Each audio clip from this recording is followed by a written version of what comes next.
آپ اس کے ہاں چلے جائیں اور اس سے بات کریں، الناصر نے کہا۔ اسے صاف الفاظ میں بتا دیں کہ خلیفہ قوم کی عزت کا نشان ہوتا ہے، لیکن اس کا حکم نہیں چل سکتا، خصوصاً اس صورتحال میں جب حالات جنگی ہیں اور دشمن کا خطرہ باہر سے بھی ہے اور اندر سے بھی موجود ہے۔ میں تو یہاں تک مشورہ دوں گا کہ اس کے محافظ دستے کی نفری کم کر دیں، سوڈانی حبشیوں کی جگہ مصری دستہ رکھیں اور اس کے محل کے اخراجات کم کر دیں۔ میں اس کے نتائج سے آگاہ ہوں، ہمیں مقابلہ کرنا ہی پڑے گا، ہمیں اللہ پر بھروسہ رکھنا چاہیے۔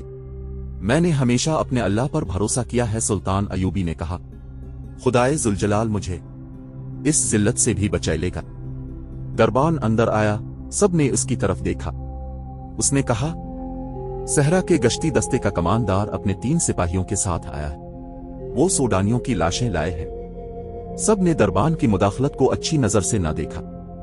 اس وقت سلطان ایوبی بڑے ہی اہم اور خفیہ اجلاس میں مصروف تھا، لیکن سلطان نے دربان سے کہا، انہیں اندر بھیج دو۔ سلطان ایوبی نے اپنے دربان سے کہہ رکھا تھا کہ جب بھی اسے کوئی ملنے آئے وہ اسے اطلاع دے، اور اگر رات اسے جگانے کی ضرورت محسوس ہو تو فوراً جگا لے۔ سلطان کوئی بات اور کوئی ملاقات التوا میں نہیں ڈالا کرتا تھا۔ عہدے دار اندر آیا، اس کا چہرہ گرد سے اٹا ہوا اور تھکا تھکا نظر آتا تھا۔ سلطان ایوبی نے اسے بٹھایا اور دربان سے کہا کہ اس کے لیے پینے کے لیے کچھ لے آؤ۔ عہدے دار نے سلطان کو بتایا کہ اس کے گشتی سنتریوں نے 4 سوڈانی حبشیوں سے ایک مغویہ لڑکی کو چھڑانے کی کوشش میں 2 کو تیروں سے مار ڈالا ہے اور وہ لڑکی کو الفاٹے کر بھاگ گئے۔ عہدے دار نے بتایا کہ سنتریوں کے بیان کے مطابق لڑکی خانہ بدوش یا کسی عام گھرانے کی نہیں تھی، وہ بہت ہی امیر لگتی تھی اور اس نے کہا تھا کہ وہ خلیفہ کی ملکیت ہے۔ معلوم ہوتا ہے، سلطان ایوبی نے کہا، خدائے ذوالجلال میری مدد کو آ گیا ہے۔ وہ باہر نکل گئے۔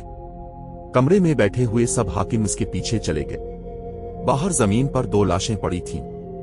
ایک لاش پیٹ کے بل تھی، اس کی پیٹھ میں تیر اترا ہوا تھا۔ دوسری لاش کی گردن میں تیر پیوست تھا۔ پاس 3 سپاہی کھڑے تھے۔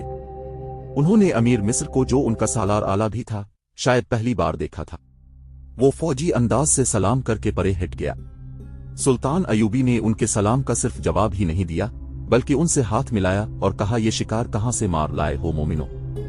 اس سنتری نے جس نے چٹان سے تیر چلا کر 2 آدمیوں کو مارا تھا۔ سلطان ایوبی کو سارا واقعہ پوری تفصیل سے سنا دیا۔ کیا یہ ممکن ہو سکتا ہے کہ وہ لڑکی خلیفہ کی ہی داشتہ ہو؟ سلطان ایوبی نے اپنے مشیروں سے پوچھا۔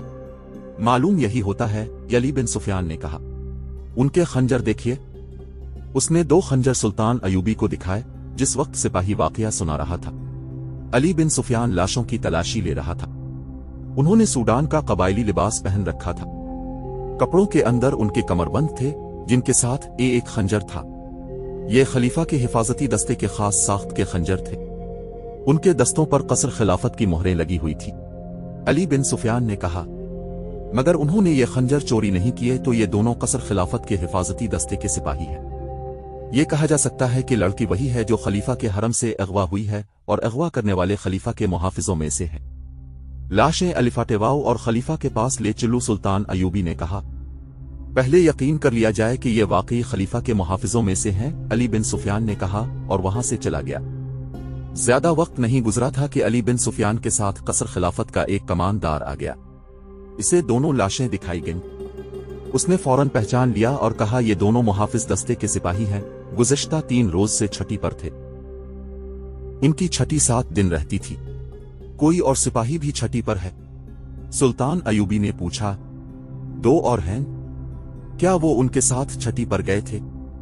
اکٹھے گئے تھے، کماندار نے جواب دیا، اور ایک ایسا انکشاف کیا جس نے سب کو چونکا دیا۔ اس نے یہ سوڈان کے ایسے قبیلے سے تعلق رکھتے ہیں جو خون خواری میں مشہور ہے۔ ان میں فرعونوں کے وقت کی کچھ رسمیں چلی آ رہی ہیں۔ یہ قبیلہ ہر 3 سال بعد ایک جشن مناتا ہے۔ یہ ایک میلہ ہوتا ہے جو 3 دن اور 3 راتیں رہتا ہے۔ دن ایسے مقرر کرتے ہیں کہ چوتھی رات چاند پورا ہوتا ہے۔ میلے میں وہ لوگ بھی جاتے ہیں جن کا اس قبیلے کے ساتھ کوئی تعلق نہیں ہوتا، وہ صرف عیاشی کے لیے جاتے ہیں۔ میلے میں لڑکیوں کی خرید و فروخت کے لیے باقاعدہ منڈی لگتی ہے۔ اس میلے سے 1 ماہ پہلے ہی ارد گرد، بلکہ قاہرہ تک کے لوگ جن کی بیٹیاں جوان ہو گئی ہیں، ہوشیار اور چوکس ہو جاتے ہیں۔ وہ لڑکیوں کو باہر نہیں جانے دیتے۔